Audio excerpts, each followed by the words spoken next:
Olá, pessoal, tudo bem com vocês? Eu sou a professora Tayara Santos, sou uma mulher de pele clara, tenho cabelo castanho escuro comprido um pouco abaixo do ombro, estou com ele parcialmente preso hoje, estou usando aqui um jaleco branco e vamos lá começar mais um dos nossos encontros aqui.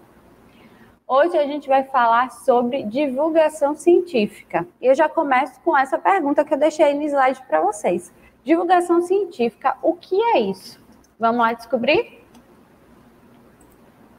Só que antes, eu quero desejar que sejam todos muito bem-vindos a mais um desses nossos momentos aqui, né? Muito obrigada por estarem aqui de novo comigo. E vamos lá, então, agora descobrir o que é essa tal dessa divulgação científica.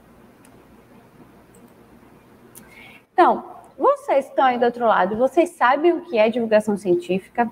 Já escutaram falar esse termo em algum lugar? Quem já escutou falar, pode escrever aqui no chat. Me contem que eu vou voltar aqui para ver o que foi que vocês responderam.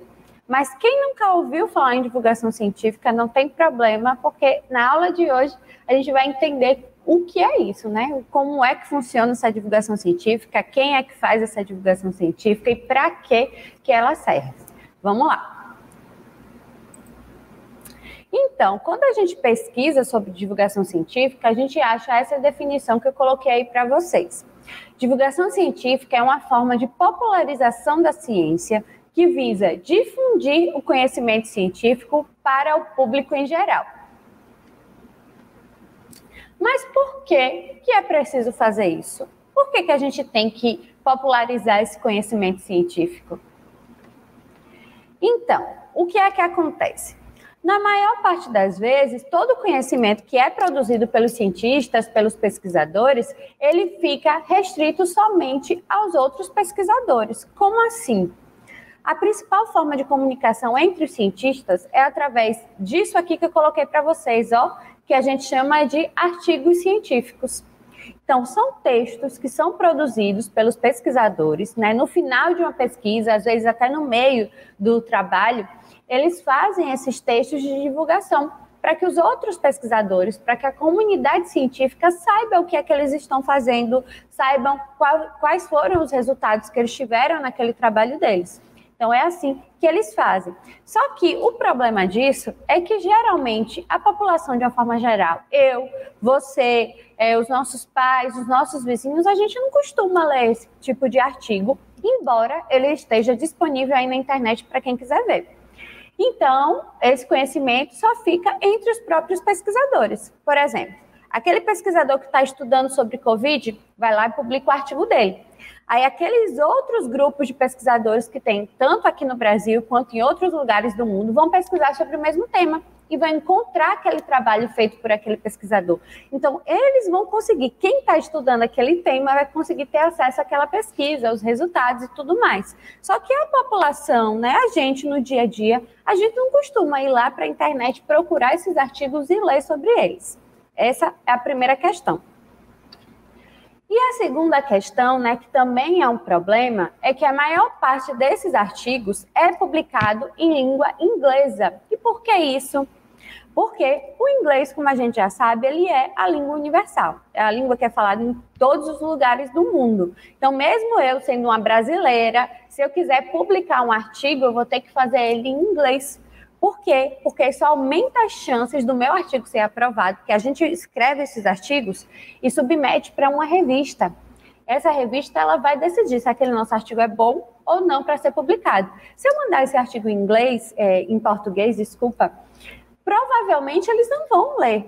Até porque as pessoas que estão lá, elas não têm o hábito de ler em português. Elas só vão ler se eu mandar em inglês. Então, se eu mandar em inglês e o artigo estiver bom, eles vão publicar e os outros pesquisadores vão ter acesso. Então, esse é o segundo problema da comunicação científica, né? E como a gente sabe, nós não temos o hábito de ler em inglês, né? Muita gente nunca estudou inglês na vida, como é que vai ler um artigo em inglês? Sem falar que a linguagem desses artigos é muito técnica, então é muito difícil mesmo de entender do jeito que eles estão lá. Então, é mais uma coisa que fortalece, é mais uma coisa que fortalece para que esse conhecimento ele fique restrito só a uma pequena parcela da população, que são os pesquisadores que estão ali envolvidos nesse processo. E quando a gente faz a divulgação científica, a gente torna a linguagem mais clara e melhor compreendida por todo mundo. Ao invés de ser aquele texto cheio de palavras difíceis, né, que a gente não consegue entender, a gente vai ter uma comunicação mais clara, que qualquer pessoa vai conseguir entender. Nossos avós, eles vão conseguir entender, a gente vai conseguir entender, o dono da padaria vai conseguir entender, a moça que está atendendo lá em algum consultório vai conseguir entender. Então, todo mundo vai conseguir entender quando a gente utiliza essa linguagem que é própria da divulgação científica. Mas a gente vai entender o que é que essa divulgação científica tem de diferente, né? E para isso, eu trouxe esse videozinho aqui para vocês. Prestem atenção, um videozinho bem curtinho, e ela vai explicar para a gente o que é essa divulgação científica, qual a linguagem que é utilizada, o que é que esses textos de divulgação científica têm de diferente dos textos lá, né, dos artigos científicos. Então, presta atenção aí.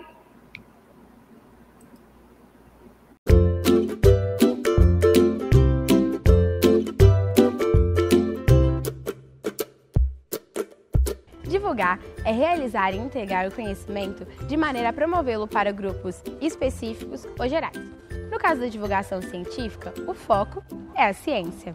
Divulgadores da ciência, de cientistas até jornalistas, têm a responsabilidade de transformar o conteúdo científico em algo mais acessível, para que pessoas de fora daquele campo do conhecimento possam consumir esse conteúdo. É democratizar o acesso ao conhecimento e criar condições para uma alfabetização científica da população, onde pessoas vão poder discutir a importância de assuntos que impactam na vida da sociedade, mas que muitas vezes ficam restritos a especialistas devido aos termos e conceitos pouco utilizados pela população.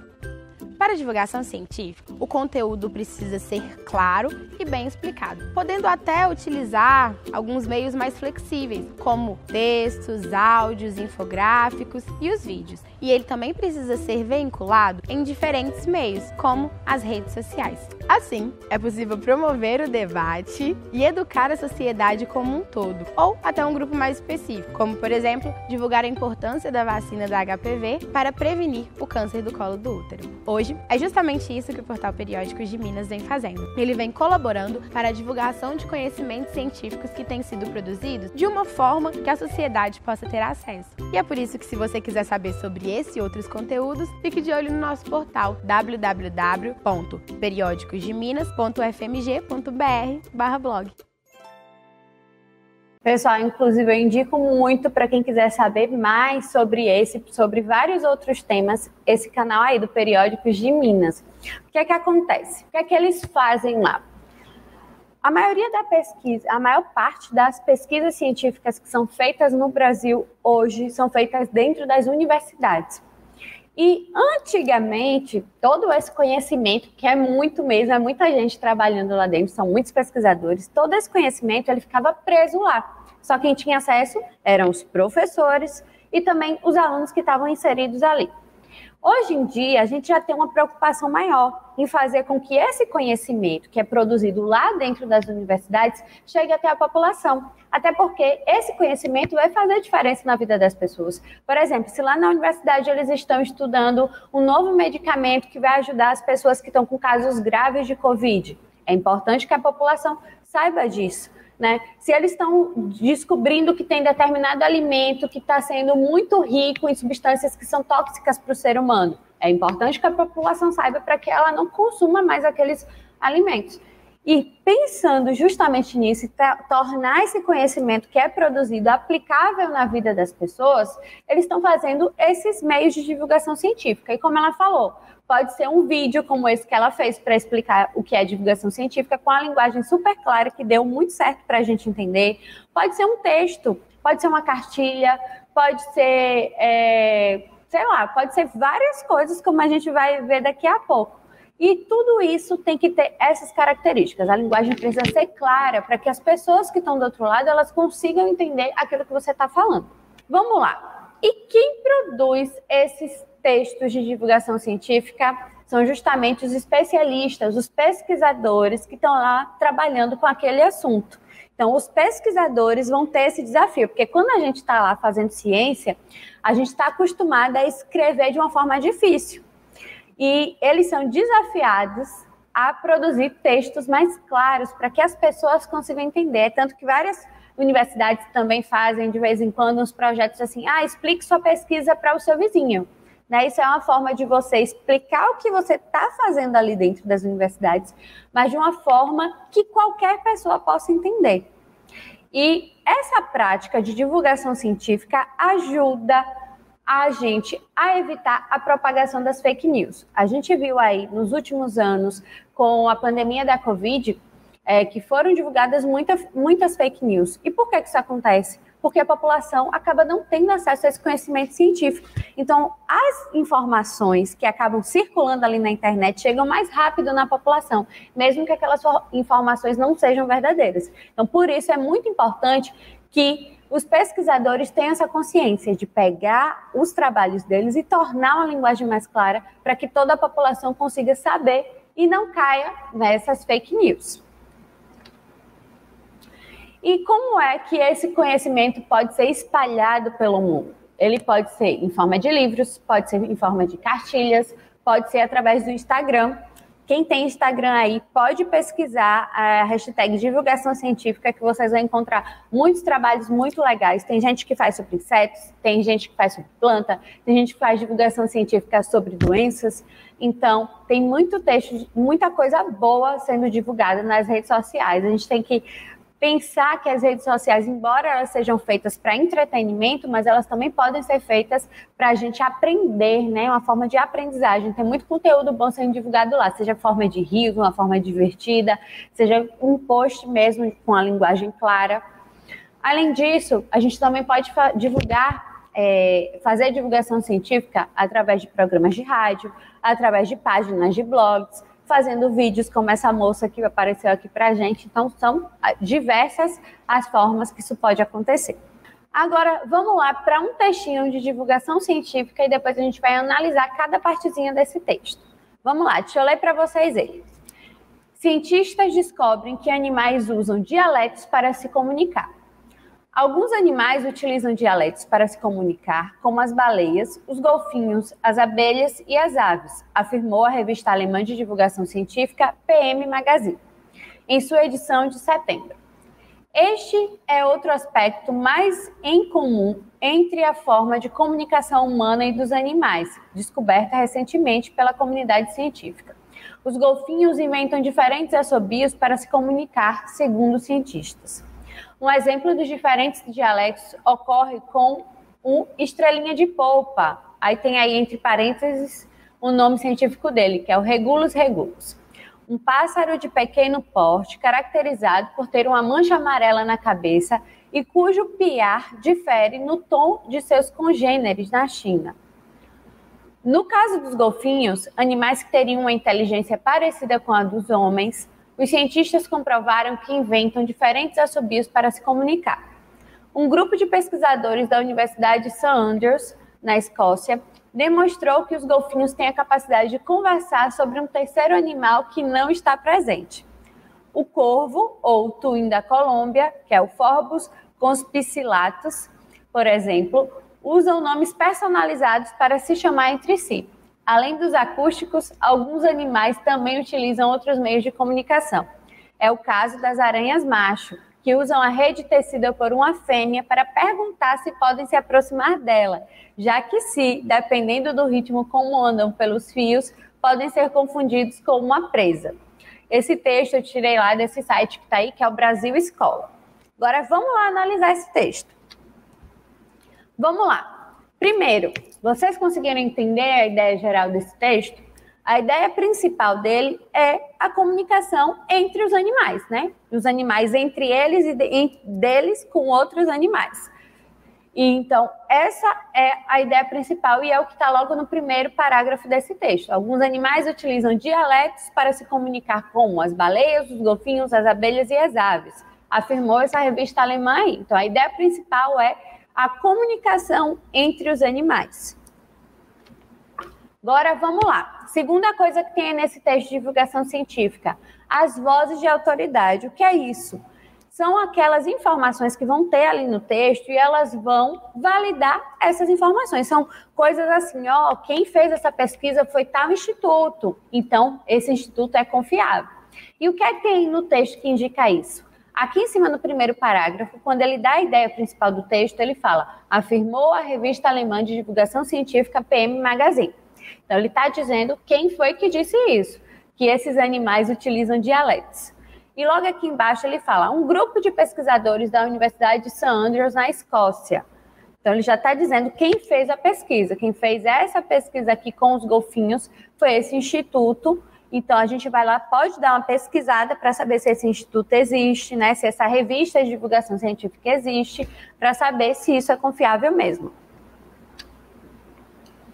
Outra coisa interessante nesse texto. Geralmente, os artigos científicos, eles não usam nomes populares. E o que é isso, nome popular? Cada espécie, ela tem um nome, né? Tem aquele nomezinho que a gente chama. Vamos pegar o exemplo do aipim. Aqui na Bahia, a gente chama de aipim. Só que lá em Alagoas, que é de onde eu venho, né? Que é onde eu nasci, a gente chama de macaxeira. Isso é o nome popular. O nome popular, ele pode variar de acordo com a região.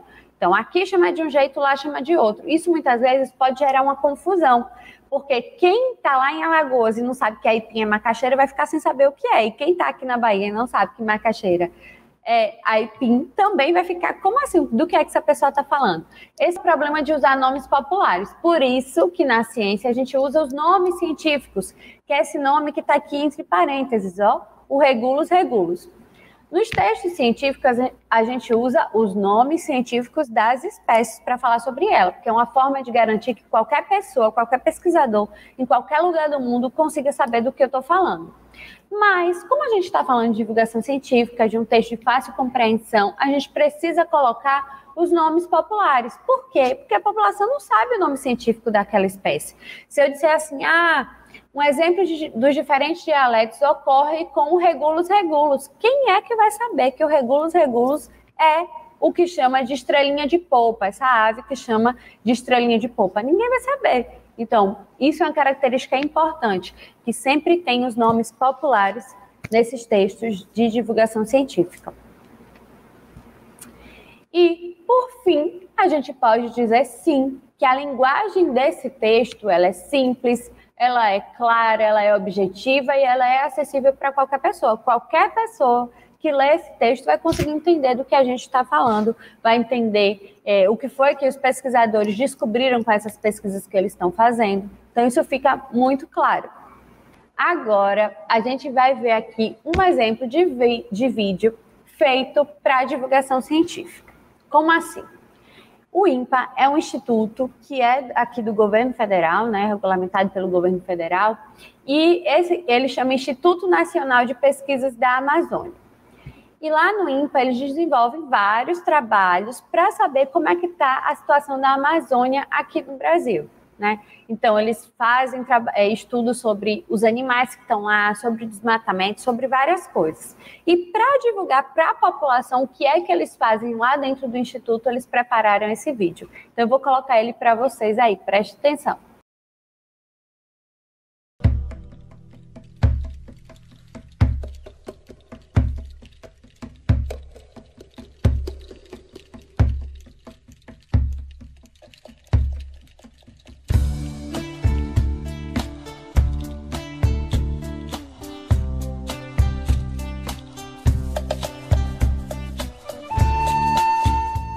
Conhecer a biodiversidade para melhor compreender o papel central da Amazônia no funcionamento global dos ciclos biogeoquímicos e das mudanças climáticas.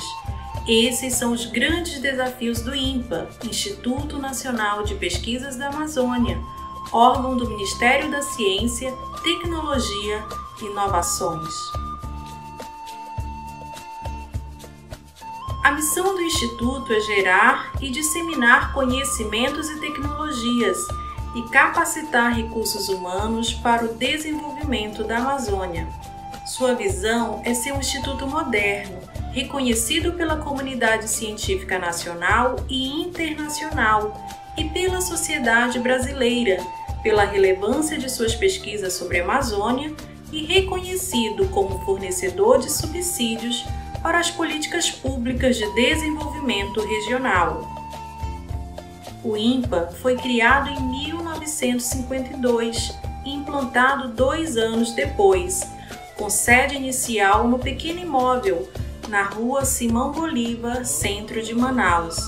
Hoje é uma das mais importantes instituições de pesquisas do Brasil, com mandato para atuar em toda a Amazônia. O Instituto conta com 3 campi e 15 áreas de pesquisas, além de 4 núcleos de apoio às pesquisas instalados no Acre, Roraima, Rondônia e Pará. A Reserva Florestal Adolfo Duque, que abriga uma grande variedade de fauna e flora, é uma das áreas mais bem estudadas da região.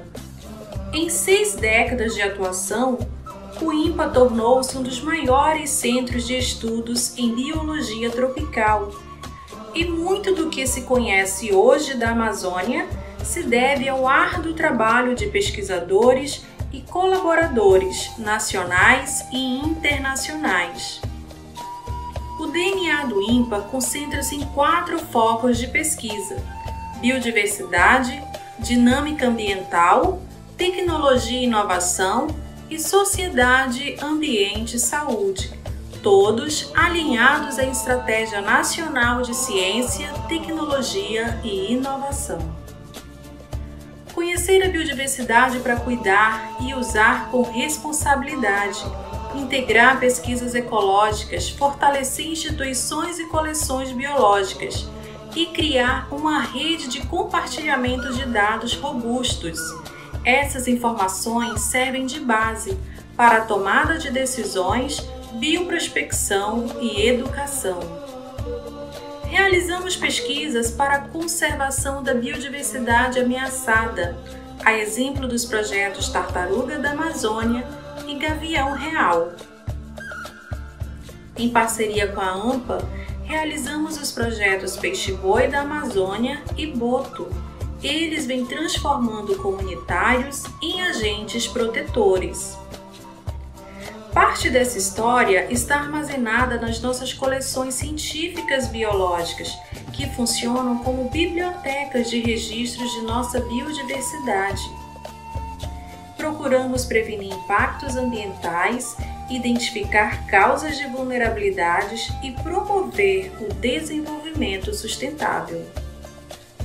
Projetos que buscam compreender como a Amazônia afeta o planeta, o papel dos gases de efeito estufa na resiliência da floresta, as relações hidrológicas e as trocas de energia se sobressaem nos índices das colaborações nacionais e internacionais e nas publicações científicas.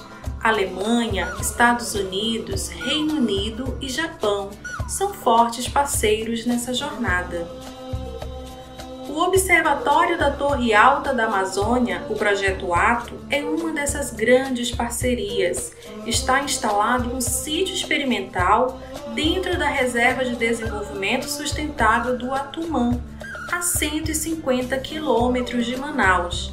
O projeto possui a mais alta torre de monitoramento climático das Américas, com 325 metros de altura. A inovação tecnológica e o empreendedorismo ganham espaço no Instituto. Temos mais de 70 pedidos de patentes e 17 patentes concedidas. Casa ecológica de bambu e composição farmacêutica de extrato de gengibre amargo para úlceras diabéticas estão no nosso portfólio de licenciamento e transferência de tecnologias para o mercado. O purificador de água, AquaBox, reduz as doenças gastrointestinais causadas por águas contaminadas por germes e a mortalidade infantil. Está presente em mais de 30 comunidades remotas da Amazônia e até em Nampula, na África. Conhecido no mercado como Ecolágua, é a primeira tecnologia do INPA a gerar royalties ao pesquisador e à instituição. O potencial biotecnológico e nutricional dos frutos da região proporciona produtos que auxiliam na prevenção de colesterol, obesidade e diabetes. Aqui fazemos inovação tecnológica e desenvolvemos tecnologias sociais com produtos da floresta. É o caso de produtos gastronômicos saudáveis de alta qualidade, utilizando cortes de tambaqui e pirarucu pelo processamento com defumação líquida, aproveitamento do couro para objeto de valor agregado, criação de peixes em canais de igarapé, sistemas de produção sustentáveis e aproveitamento de madeiras caídas para a confecção de pequenos objetos de madeira. O trabalho de iniciação científica júnior, associado à difusão do conhecimento sobre madeiras da Amazônia, resultou em uma verdadeira tecnologia social, a camerata de ukulele. Necessidades da população nas áreas de saúde e alimentação são atendidas com pesquisas e capacitações, boas práticas de uso dos recursos naturais da Amazônia, educação ambiental e popularização da ciência. Plantas comestíveis pouco conhecidas e o melhoramento genético de espécies da região refletem a agrobiodiversidade local, promovendo uma produção agronômica comprometida com os habitantes e a sustentabilidade socioambiental da Amazônia. Doenças tropicais como malária, dengue, zika, leishmaniose, tuberculose e doenças fúngicas são estudadas pelo INPA, uma formulação com ótimos resultados na experimentação pré-clínica é a microemulsão à base de jucá, para tratamento coadjuvante para leishmaniose tegumentar. Nossa história está intimamente ligada à formação de pessoas. Temos 9 programas de mestrado e doutorado. Em mais de 40 anos, já são mais de 2.800 mestres e doutores formados. Cerca de 70% dos egressos permanecem na região. Nossos alunos são importantes produtores da pesquisa. De cada 10 artigos indexados publicados, 7 envolvem estudantes da pós-graduação e bolsistas da instituição. A extensão proporciona uma interação transformadora entre o conhecimento que produzimos e as demandas da sociedade, promovendo práticas de desenvolvimento sustentável para a Amazônia. No Bosque da Ciência, o INPA recebe cerca de 120 mil visitantes por ano, 70% de forma gratuita.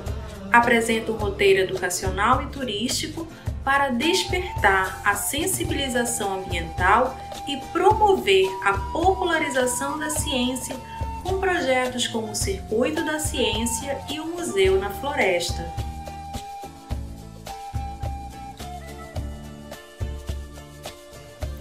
Este é o INPA, uma instituição que se debruça sobre grandes questões amazônicas, que se preocupa com o desenvolvimento sustentável da região, que está a serviço da sociedade. Pessoal, o objetivo desse vídeo aqui foi mostrar para a população o que é realizado lá dentro desse instituto, quais são os trabalhos, as pesquisas que são realizadas nesse instituto, de forma clara, para que as pessoas entendam o que é feito lá. Além disso, eles tiveram foco também em mostrar como o trabalho que é desenvolvido por eles ajuda a população. Então, por isso que ele é um vídeo de divulgação científica, sim. Agora, eu vou indicar para vocês alguns perfis nas redes sociais que fazem esse trabalho de divulgação científica. Esses que eu coloquei aqui são lá do Instagram, porque como eu falei para vocês, embora as redes sociais sejam um espaço para entretenimento, ele também pode ser um espaço onde a gente pode buscar informação de qualidade, Aprender de verdade lá. Então, bora lá para os perfis que eu separei para vocês. Eu coloquei aqui primeiro esses dois. A minha amiga cientista, que é a Luísa Maria Diele Viegas, ela é pós-doutoranda, Ela já fez mestrado, doutorado e está no pós-doutorado agora.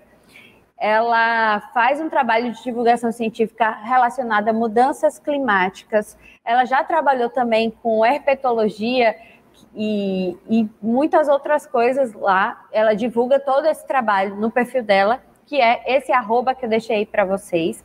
E ela, inclusive, já participou de uma aula da gente aqui sobre mudanças climáticas. A segunda professora que eu coloquei aqui foi a Roberta da Cruz Piuco, que também participou da mesma aula que a Luísa Maria. Ela faz um trabalho de divulgação lá nas redes sociais, principalmente voltado ao conhecimento sobre a Antártica, porque ela já trabalhou lá, ela já desenvolveu pesquisa lá sobre os pinguins, então ela divulga muito esses trabalhos lá. E ela é professora da educação básica também, do ensino fundamental. Eu coloquei mais esses dois aqui, que é o E-Contos, e o foco deles são podcasts, né, que são esses áudios que a gente grava, todos eles voltados para a divulgação científica. A gente também tem esse daqui, que é o LIP UFRJ, que é lá da Universidade Federal do Rio de Janeiro. É um laboratório, as pesquisas que são desenvolvidas lá são voltadas para a área de saúde, e eles fazem a divulgação, e nesses últimos anos eles fizeram voltado para as pesquisas do Covid-19. E coloquei mais esses dois, o Insetos do Brasil, né, como o nome já está dizendo, eles divulgam lá coisas muito interessantes sobre os insetos.